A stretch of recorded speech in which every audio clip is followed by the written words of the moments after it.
O silêncio que pairava sobre a paisagem cinzenta de Cúmbria, no noroeste da Inglaterra, não era natural. Era um silêncio pesado, carregado de pressa e medo, como se o próprio solo soubesse que algo proibido estava prestes a nascer ali. Em 1945, enquanto as sirenes da guerra começavam a se calar na Europa, dentro dos gabinetes de Londres, a sensação não era de vitória, mas de pânico estratégico. A Segunda Guerra Mundial havia terminado, mas uma nova guerra, invisível, silenciosa e infinitamente mais perigosa, estava apenas começando. Hiroshima e Nagasaki tinham mudado tudo. Em agosto de 1945, o mundo descobriu que o poder de uma única bomba podia apagar uma cidade inteira em segundos. Para o Reino Unido, que havia lutado 6 anos pela sobrevivência, aquela revelação foi devastadora. A Grã-Bretanha vencera a guerra, mas perdera algo fundamental: a ilusão de segurança. Agora, o futuro pertencia às nações que dominassem o átomo, e Londres sabia que estava ficando para trás. Durante a guerra, cientistas britânicos haviam sido pioneiros na física nuclear. O projeto Tube Alloys, iniciado ainda em 1940, foi o primeiro programa nuclear militar sério do mundo, mas a realidade política foi cruel. Em 1943, pressionada pela urgência do conflito, a Grã-Bretanha entregou seus segredos aos Estados Unidos, unindo-se ao Projeto Manhattan. A aposta parecia lógica. Juntos, venceriam Hitler. O que ninguém disse em voz alta é que, ao fazer isso, o Reino Unido abriu mão do controle sobre o futuro. Quando a guerra acabou, os americanos fecharam a porta. A Lei McMahon, aprovada em 1946, proibiu qualquer compartilhamento de informações nucleares, inclusive com aliados. De um dia para o outro, cientistas britânicos que haviam ajudado a criar a bomba foram tratados como estranhos. Para Londres, foi um choque humilhante. O império que dominara mares e continentes agora dependia da boa vontade de Washington. E essa boa vontade simplesmente não existia. Nos corredores de Whitehall, a pergunta era sussurrada com urgência: a Grã-Bretanha sobreviveria em um mundo dominado por superpotências nucleares sem sua própria bomba? Para o primeiro-ministro Clement Attlee, a resposta era clara e aterradora: sem um arsenal nuclear próprio, o país deixaria de ser uma potência global. Seria reduzido a um coadjuvante vulnerável à chantagem política e militar. Foi ali, longe dos holofotes, que nasceu uma decisão que mudaria a história britânica para sempre. Em segredo absoluto, o governo aprovou, em 1947, o desenvolvimento de armas nucleares nacionais. Mas havia um problema colossal: o Reino Unido não tinha plutônio. E sem plutônio, não havia bomba. Produzir plutônio significava construir algo que nunca havia sido feito fora dos Estados Unidos. Um reator nuclear dedicado exclusivamente à produção de material bélico, não um laboratório experimental, não um projeto acadêmico, mas uma máquina industrial colossal capaz de transformar urânio em um dos elementos mais perigosos já concebidos pelo ser humano. O local escolhido foi Windscale, uma área isolada próxima ao Mar da Irlanda. Oficialmente, o projeto quase não existia. Não aparecia em mapas, não era discutido no parlamento, não constava nos jornais. Para os moradores da região, era apenas mais uma instalação industrial cercada por cercas, guardas armados e silêncio. Para os homens que trabalhariam ali, era algo muito mais sinistro. Uma corrida contra o tempo, o medo e a própria física. Os engenheiros sabiam que estavam entrando em território desconhecido. Os chamados Windscale Piles seriam reatores de grafite refrigerados a ar, um design baseado em modelos primitivos americanos, mas adaptado às pressas, com informações incompletas e pressão política constante. Não havia margem para atrasos. Cada mês sem plutônio era um mês em que a Grã-Bretanha permanecia indefesa em um mundo cada vez mais hostil. O problema é que o átomo não respeita urgência política. Dentro do núcleo do reator, forças invisíveis se acumulam silenciosas, esperando um único erro para se libertarem. E os homens de Windscale sabiam disso. Alguns haviam visto relatórios confidenciais sobre acidentes quase catastróficos nos Estados Unidos. Outros entendiam, em nível íntimo, o comportamento traiçoeiro do grafite, do urânio e dos chamados defeitos de Wigner, distorções microscópicas que se acumulavam no material e podiam liberar-se energia de forma imprevisível. Mas ninguém ousava desacelerar. A União Soviética testara sua primeira bomba atômica em 1949, 2 anos antes do que o Ocidente esperava. Aquela explosão ecoou como um trovão em Londres. O relógio estratégico havia acelerado. Agora, o Windscale não era apenas um projeto ambicioso. Era uma questão de sobrevivência nacional. Dentro dos galpões em construção, o ar era denso de poeira, metal e tensão. Operários comuns, muitos deles veteranos da guerra, montavam blocos de grafite sem saber exatamente para quê. Engenheiros jovens, alguns recém-saídos da universidade, carregavam o peso de decisões que jamais deveriam recair sobre homens tão inexperientes. Não havia manuais completos. Não havia precedentes seguros. Havia apenas cálculos, suposições e uma ordem implícita. Faça funcionar, custe o que custar. Cada parafuso apertado em Windscale carregava uma contradição brutal. A instalação era apresentada como símbolo de progresso científico, mas sua finalidade real era a destruição em escala inédita. Os homens que projetavam o reator não falavam em bombas durante o expediente. Falavam em fluxo de nêutrons, em resfriamento, em eficiência. Ainda assim, todos sabiam, o que saísse dali poderia apagar cidades inteiras. À noite, quando os ruídos das máquinas cessavam, o medo tomava outra forma. Alguns engenheiros relatariam, anos depois, a sensação constante de estarem brincando com algo que não compreendiam completamente. Outros simplesmente se calavam, engolindo a ansiedade em nome do dever. Questionar o projeto era visto como fraqueza.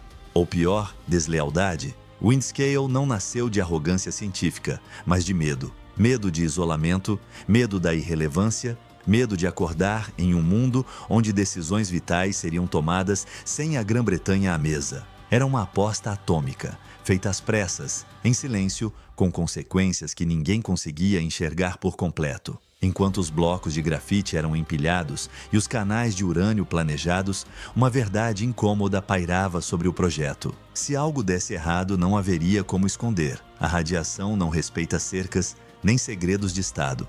Ela escapa, se infiltra, deixa marcas invisíveis que só aparecem quando já é tarde demais. Mas naquele momento inicial, em meio ao barulho das construções e à urgência política, essa possibilidade parecia distante. O foco era um só: produzir plutônio, rápido o suficiente para devolver à Grã-Bretanha um lugar entre as potências que decidiriam o destino do mundo. Sem perceber, os homens de Windscale já haviam cruzado a primeira linha invisível, o ponto em que o retorno se torna impossível. A partir dali, cada escolha carregaria o peso não apenas do sucesso, mas da catástrofe em potencial. Em 1950, Windscale já não era apenas um canteiro de obras cercado por segredo, era um organismo vivo, pulsando dia e noite. As estruturas de concreto estavam erguidas, os blocos de grafite empilhados com precisão quase religiosa, e no coração do complexo começava a tomar forma a máquina mais perigosa já construída em solo britânico. O primeiro reator de plutônio do Ocidente, fora dos Estados Unidos, estava prestes a despertar. Oficialmente, os Windscale Piles eram chamados apenas de pilhas experimentais. Na prática, não havia nada de experimental ali. Cada detalhe tinha um objetivo claro e não declarado: produzir plutônio em quantidade suficiente para alimentar a ambição nuclear britânica. O tempo acadêmico havia acabado. Agora era engenharia sob pressão extrema, guiada por ordens políticas que não aceitavam atrasos. O design do reator refletia essa urgência. Era um colosso de grafite atravessado por milhares de canais onde barras de urânio metálico seriam inseridas. Não havia água como refrigerante como nos reatores que viriam depois. O resfriamento seria feito por ar forçado, sugado por enormes chaminés que se erguiam como torres silenciosas sobre a paisagem rural. O sistema parecia simples, quase elegante e, exatamente por isso, traiçoeiro. Os engenheiros sabiam que o grafite, quando bombardeado por nêutrons, acumulava energia interna. Era um fenômeno conhecido, mas pouco compreendido, chamado defeito de Wigner. Se essa energia não fosse liberada de forma controlada, ela poderia se soltar de uma vez, elevando a temperatura do núcleo de maneira imprevisível. Em teoria, isso era administrável. Na prática, ninguém havia testado um reator desse tamanho operando continuamente sob pressão política constante. E o Windscale não poderia parar. Desde o primeiro momento em que o reator entrou em operação, a lógica era implacável. Desligar significava atraso, e atraso significava vulnerabilidade estratégica. Cada dia de funcionamento era contado como uma vitória silenciosa contra os soviéticos. Cada hesitação era vista como um risco maior do que qualquer perigo técnico. Dentro da sala de controle, o ambiente era de tensão permanente. Não havia telas digitais, alarmes sofisticados ou sistemas automáticos de segurança. Tudo dependia de instrumentos analógicos, ponteiros trêmulos e da interpretação humana. Jovens operadores, muitos com pouco mais de 20 anos, observavam indicadores que representavam forças invisíveis capazes de destruir tudo ao redor. O calor era constante. Mesmo com o sistema de resfriamento a ar, o núcleo irradiava uma sensação física de ameaça. Alguns operadores descreviam a impressão de que o reator respirava, como se tivesse vontade própria. Era uma metáfora desconfortável, mas recorrente. A máquina nunca dormia, e os homens também não. Os turnos se sucediam sem pausa. O cansaço se acumulava. Erros pequenos começavam a surgir, leituras feitas rápido demais, suposições não verificadas, decisões tomadas com base na experiência recente, não na prudência. Nada parecia grave isoladamente. Juntos, formavam um padrão perigoso. Enquanto isso, em Londres, a pressão aumentava. Em 1951, o Reino Unido detonou sua primeira bomba atômica de teste, a Operação Hurricane, nas Ilhas Montebello, na Austrália. O sucesso confirmou que o Windscale estava cumprindo sua função. O plutônio produzido ali havia atravessado oceanos e se transformado em uma explosão que devolveu à Grã-Bretanha o status de potência nuclear. Mas esse triunfo teve um efeito colateral imediato, mais exigência. Se uma bomba era possível, por que não mais? Se o Windscale podia produzir, então deveria produzir mais rápido, mais eficiente, sem interrupções. A lógica da dissuasão não admite conforto técnico, ela exige excesso. Os engenheiros começaram a empurrar os limites do reator. A potência aumentou. O tempo entre ciclos de liberação de energia do grafite foi encurtado. Procedimentos originalmente pensados como excepcionais passaram a ser rotina. O que antes causava debate técnico agora era decidido em reuniões rápidas, sob o olhar atento de superiores que representavam direta ou indiretamente o governo. Poucos ousavam dizer não. Questionar o ritmo significava colocar em dúvida não apenas uma escolha técnica, mas toda a estratégia nacional. Em um país que ainda carregava as cicatrizes da guerra, o dever patriótico pesava mais que a prudência científica. Dentro de Windscale, criou-se uma cultura silenciosa de adaptação. Quando algo não se comportava como esperado, ajustava-se o procedimento.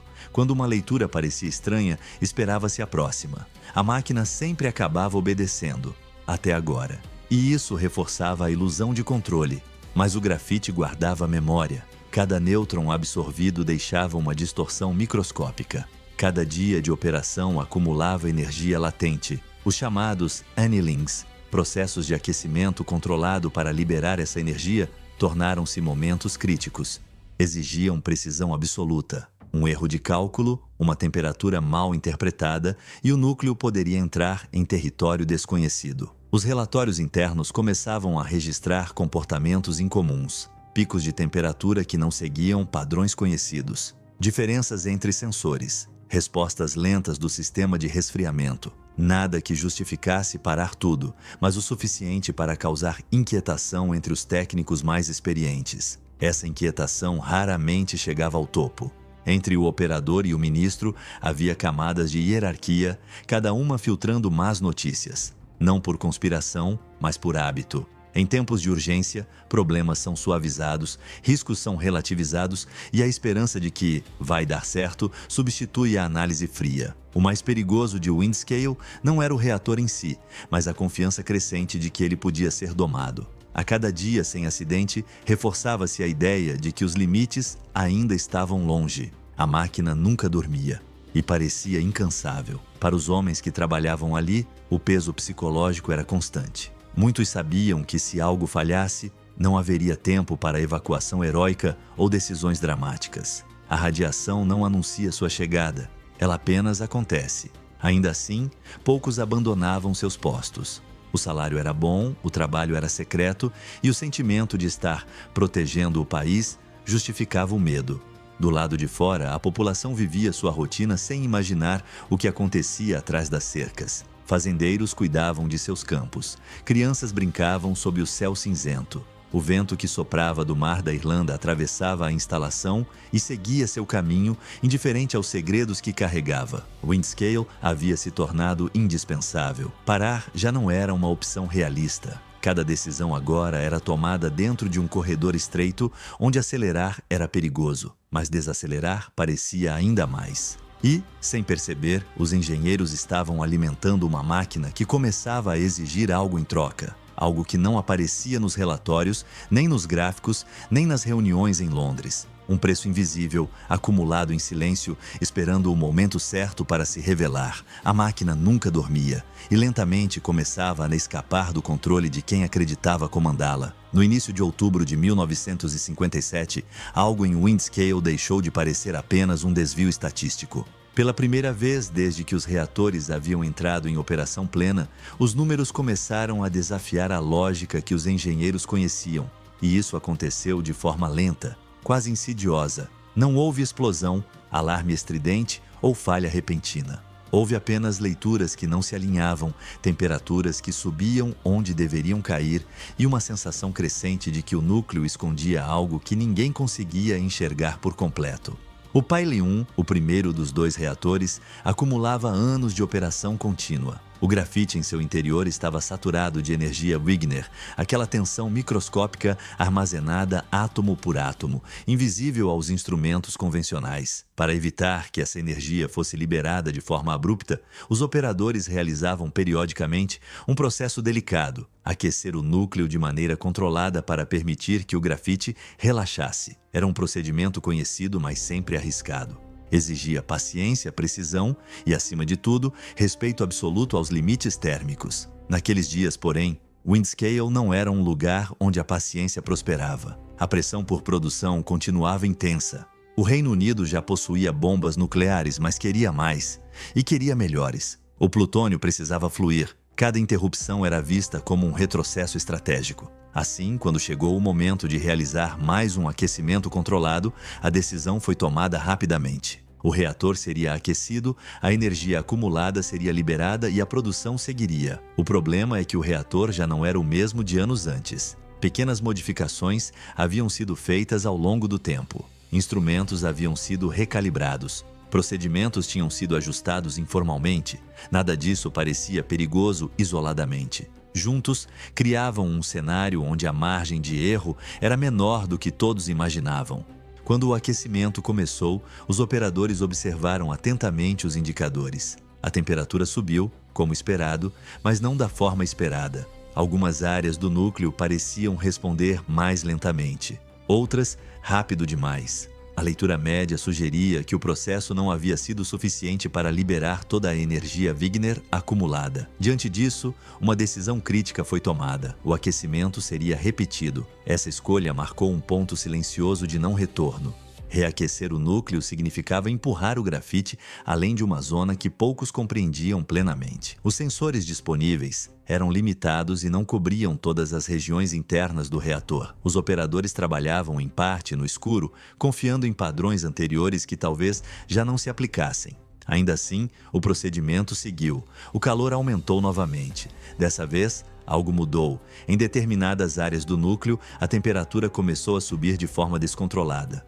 Não era um pico súbito, mas uma escalada constante e inquietante. Alguns operadores perceberam o desvio e tentaram reduzir a potência. Outros acreditaram que se tratava de uma leitura atrasada, um eco térmico do ciclo anterior. As discussões na sala de controle foram rápidas, contidas, quase sussurradas. Não havia pânico. Ainda, apenas uma tensão crescente difícil de nomear. Então veio o cheiro. No interior do reator, longe de qualquer sentido humano, o urânio metálico começou a se comportar de maneira perigosa. O calor excessivo danificou o revestimento das barras de combustível. O metal entrou em contato com o ar quente que circulava pelo núcleo. Foi o suficiente. O urânio começou a oxidar e depois a queimar. Ninguém viu as chamas. Não havia como vê-las, mas os sinais estavam lá. A temperatura disparou em setores específicos, desafiando qualquer tentativa de controle convencional. O reator, projetado para ser resfriado a ar, agora alimentava o próprio incêndio invisível. Quanto mais ar passava, mais combustível a reação encontrava. Os operadores tentaram reagir. Ventiladores foram ajustados, barras de controle foram manipuladas. Cada ação parecia lógica, baseada em treinamento e experiência, mas sem saber estavam agravando a situação. O fogo nuclear não se comporta como um incêndio comum. Ele não consome oxigênio de forma previsível. Ele transforma cada tentativa de controle em um novo risco. Dentro do núcleo, a temperatura atingiu níveis que jamais haviam sido previstos nos cálculos originais. O grafite começou a aquecer além do esperado. O urânio queimava silenciosamente. Produtos radioativos eram liberados e arrastados pelo sistema de ventilação, subindo pelas chaminés que se erguiam sobre o Windscale como monumentos à confiança excessiva. Ainda assim, por horas, ninguém declarou emergência total. Havia uma razão humana para isso. Admitir que o reator estava em chamas significava admitir algo impensável, que o coração do programa nuclear britânico estava fora de controle. Significava acionar protocolos que nunca haviam sido testados em condições reais. Significava enfrentar o medo de que não houvesse solução clara. Os responsáveis hesitaram. Cada minuto de atraso era preenchido por tentativas de compreender o que exatamente estava acontecendo. Termômetros eram comparados. Leituras eram reavaliadas, suposições eram feitas. E enquanto isso, o incêndio continuava. Quando finalmente ficou claro que havia fogo no núcleo, a realidade se impôs de forma brutal. Água, algo que nunca deveria entrar em contato direto com aquele tipo de reator, começou a ser considerada como última opção. Mas água e urânio quente são uma combinação potencialmente explosiva. A decisão exigia coragem, desespero e uma aposta final. Antes disso, porém, houve um instante de silêncio coletivo. Um momento em que os homens na sala de controle compreenderam, mesmo sem dizer em voz alta, que haviam cruzado uma fronteira histórica. Aquilo não era mais um desvio operacional. Era um acidente nuclear em andamento. Do lado de fora, a vida seguia normal. O vento soprava com força moderada, carregando consigo partículas invisíveis que ninguém havia calculado com precisão. Fazendas, vilarejos e cidades próximas permaneciam alheios ao que se libertava lentamente no ar. Dentro de Windscale, o tempo assumiu outra textura. Cada decisão parecia definitiva. Cada atraso, irreversível. O incêndio no reator não era apenas um problema técnico. Era a materialização de todos os compromissos feitos às pressas. De todas as advertências ignoradas, de toda a confiança depositada em uma máquina que agora mostrava sua verdadeira natureza. A aposta atômica da Grã-Bretanha estava em chamas. E ninguém sabia com certeza se ainda havia uma forma de apagá-la sem desencadear algo ainda pior. A decisão de usar água foi tomada quando já não restavam boas opções. No interior do Pile 1, o incêndio continuava a crescer, alimentado pelo próprio desenho do reator. O ar que deveria resfriar o núcleo agora servia como combustível. Cada minuto que passava aumentava a liberação de material radioativo pelas chaminés, espalhando partículas invisíveis sobre o norte da Inglaterra. Mesmo assim, ninguém sabia exatamente a extensão do dano. Os instrumentos disponíveis eram rudimentares demais para medir o que realmente estava acontecendo dentro daquela massa de grafite incandescente. Introduzir água em um reator projetado para operar seco era uma violação de todos os manuais e, ao mesmo tempo, a única esperança. A água poderia resfriar o urânio em combustão, mas também poderia reagir violentamente com o metal quente, produzindo hidrogênio e provocando uma explosão. Se isso acontecesse, o reator poderia se romper, lançando uma quantidade muito maior de material radioativo na atmosfera. O risco não era teórico, era imediato. Antes de agir, houve um momento raro de franqueza. Os engenheiros sabiam que, se o pior acontecesse, Windscale se tornaria o equivalente britânico de um desastre nuclear total. Não havia plano de evacuação em larga escala. Não havia comunicação preparada para a população. O segredo que protegia o programa nuclear agora se tornava uma prisão. Reconhecer publicamente o que estava acontecendo significava expor a fragilidade de toda a estratégia atômica do país. Ainda assim, a água começou a ser bombeada. No início, nada parecia mudar. As temperaturas continuavam altas. O fogo não dava sinais claros de recuar. A tensão na sala de controle era absoluta. Cada operador entendia que aquela era a última tentativa real de salvar o reator. Se falhasse, não haveria mais decisões a tomar, apenas consequências a administrar. Horas depois, os indicadores começaram a mostrar uma queda lenta, quase imperceptível, nas temperaturas mais críticas. O incêndio não havia sido extinto por completo, mas estava enfraquecendo. A água, contra todas as probabilidades, estava funcionando. O urânio deixava de queimar. O grafite começava a ceder o calor acumulado. O pior cenário imediato havia sido evitado, mas a vitória era parcial e tardia. Durante quase 2 dias, o Pili-1 havia liberado uma nuvem radioativa contínua. Iodo 131, césio, polônio e outros produtos de fissão haviam sido lançados na atmosfera, transportados pelo vento sobre vilarejos, fazendas e cidades. Nada disso era visível. Não havia cheiro, nem dor, nem sinal imediato de perigo. A radiação cumpria sua função mais cruel: causar dano sem ser percebida. Alguns cientistas começaram a medir níveis anormais de radioatividade fora do complexo. Os resultados eram alarmantes. Em certas áreas, a contaminação superava qualquer cenário previamente considerado nos cálculos de risco. Ainda assim, a reação oficial foi contida, quase fria. Não houve evacuação em massa. Não houve alertas públicos detalhados. A prioridade continuava sendo controlar o pânico e proteger o segredo. A decisão mais concreta foi silenciosa. Grandes quantidades de leite produzido na região foram recolhidas e descartadas. O leite concentrava iodo radioativo e representava um risco direto à população, especialmente às crianças. Caminhões circularam sem explicações claras. Agricultores receberam ordens confusas. Para muitos, parecia apenas mais uma intervenção burocrática do governo. Para os cientistas, era uma corrida desesperada para reduzir o impacto de algo que já havia escapado ao controle. Dentro de Windscale, o clima era de exaustão absoluta. Os homens que haviam trabalhado sem dormir por dias agora encaravam a dimensão do que tinha acontecido. Não havia comemoração,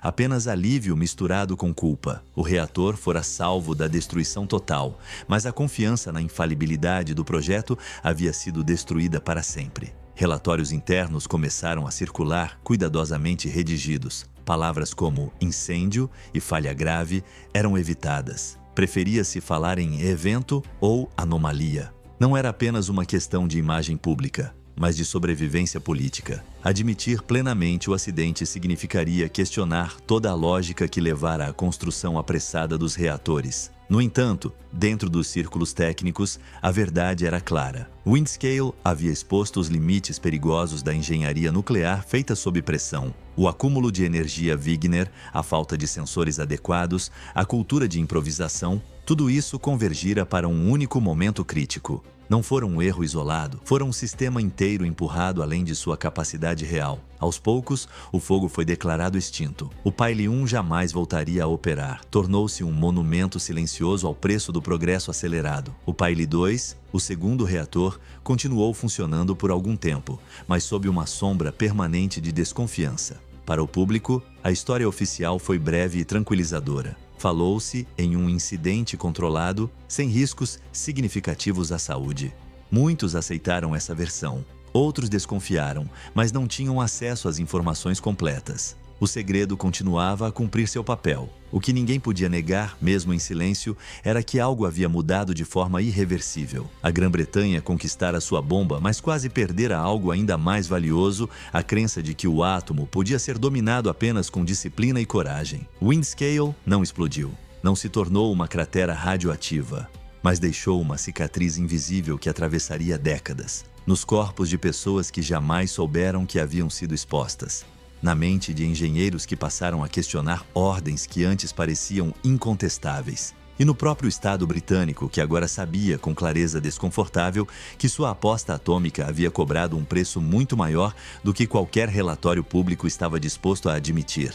O incêndio em Windscale foi oficialmente encerrado, mas suas consequências começaram a se manifestar no mesmo instante em que as chaminés deixaram de expelir fumaça radioativa. O perigo imediato havia passado, porém, o verdadeiro impacto daquele acidente não estava nas chamas apagadas, e sim no que havia sido liberado, ocultado e assimilado em silêncio. A Grã-Bretanha havia cruzado uma fronteira que não podia mais ignorar. Nos dias que se seguiram, equipes científicas foram mobilizadas para avaliar a extensão real da contaminação. As medições revelaram um quadro desconfortável. Vastas áreas do norte da Inglaterra, haviam recebido depósitos radioativos em níveis muito superiores aos admitidos publicamente. Ainda assim, a resposta estatal manteve o mesmo padrão de contenção. Relatórios completos foram classificados. Dados sensíveis permaneceram restritos a círculos fechados. O governo temia não apenas o pânico, mas o questionamento internacional sobre a segurança do programa nuclear britânico. A decisão de minimizar o ocorrido não foi fruto de descaso, mas de cálculo político. Em plena Guerra Fria, admitir um acidente nuclear grave significava fragilidade. A Grã-Bretanha buscava se afirmar como terceira potência atômica, ao lado dos Estados Unidos e da União Soviética. Windscale, apesar de tudo, havia cumprido seu objetivo estratégico. O país possuía armas nucleares operacionais. Esse fato pesou mais que qualquer consideração moral imediata. Para a população local, as consequências foram fragmentadas e quase invisíveis. Não houve sirenes, não houve evacuações em massa. A vida continuou. Apenas anos depois, surgiriam estudos apontando aumento de certos tipos de câncer na região, especialmente relacionados à tireoide. Mesmo então, a ligação direta com o Windscale seria debatida, diluída em estatísticas, envolta em incerteza científica. O dano mais profundo não foi imediato. Foi lento, acumulativo, difícil de provar. Dentro da comunidade científica, o acidente provocou uma ruptura silenciosa. Engenheiros e físicos passaram a questionar não apenas procedimentos técnicos, mas a própria cultura de obediência absoluta que havia dominado o projeto. Windscale demonstrara que o átomo não perdoa improvisações nem pressões políticas. A partir dali, a engenharia nuclear britânica mudaria de tom. Mais cautela, mais sistemas de segurança, mais transparência interna. O preço dessa lição, porém, já havia sido pago. O nome Windscale tornou-se inconveniente. Em uma tentativa clara de distanciamento simbólico, o complexo foi rebatizado como Sellafield. A mudança não era apenas administrativa. Era uma tentativa de enterrar uma memória perigosa, de separar o futuro nuclear do país de um passado que expunha seus erros mais profundos. Mas nomes novos não apagam fatos antigos. Internacionalmente, o acidente teve um efeito paradoxal. Embora pouco divulgado na época, ele contribuiu para um debate crescente sobre segurança nuclear. Windscale antecedeu outros desastres que o mundo ainda enfrentaria, como Three Mile Island, Chernobyl e Fukushima. Cada um, à sua maneira, repetiria o mesmo padrão: tecnologia avançada, pressão institucional, confiança excessiva e uma falha humana decisiva. O legado de Windscale não está apenas nos registros técnicos, mas na transformação da forma como o risco nuclear passou a ser compreendido.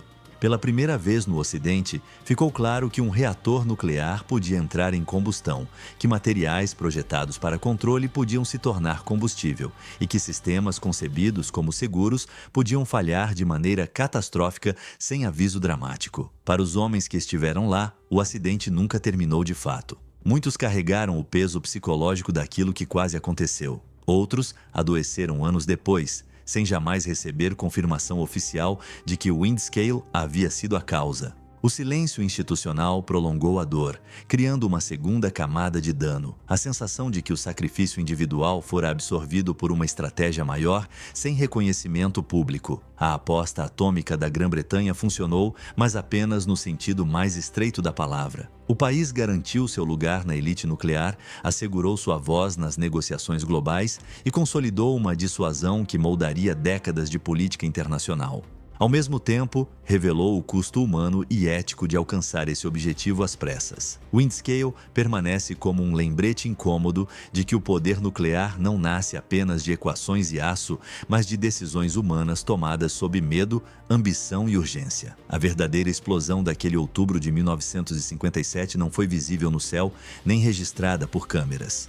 Ela aconteceu na consciência de um país que percebeu, tarde demais, que dominar o átomo significa aceitar riscos que nunca podem ser totalmente controlados. A história de Windscale não termina em ruínas ou crateras, mas em algo mais perturbador. A normalidade que se seguiu. As cercas continuaram de pé. As pessoas continuaram vivendo. O programa nuclear avançou.